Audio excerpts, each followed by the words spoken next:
My name is Pontais and I'm a Concordia University student in computation arts. In this program, we use computer-based methods as our basis for creation.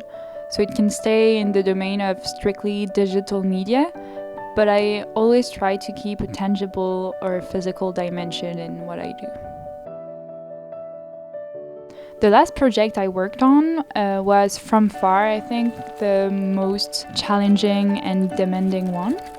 It's called Résonance, and this time, instead of making an object, I wanted to create a sort of small environment one could enter and experience some kind of wow effect or like magical feeling.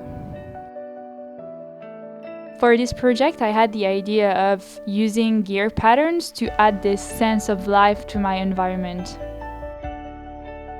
So what I like about using gears is that I don't need a lot of motors to create a complex movement.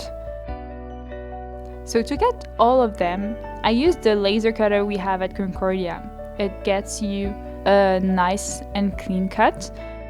But because it's limited in terms of thickness you can cut, I used the CNC milling machine to cut the platform and the supports I initially wanted to use for the motors.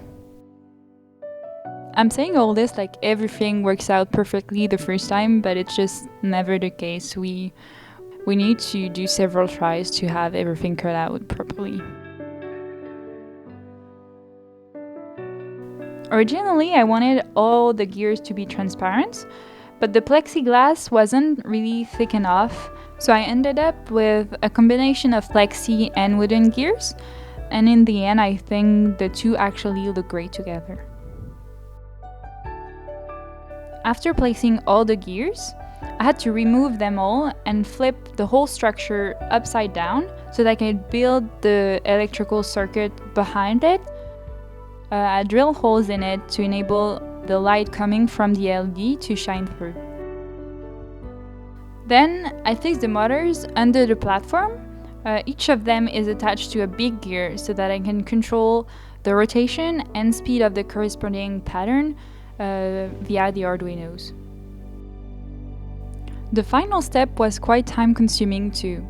We folded more than 500 paper structures, I think, in one single night.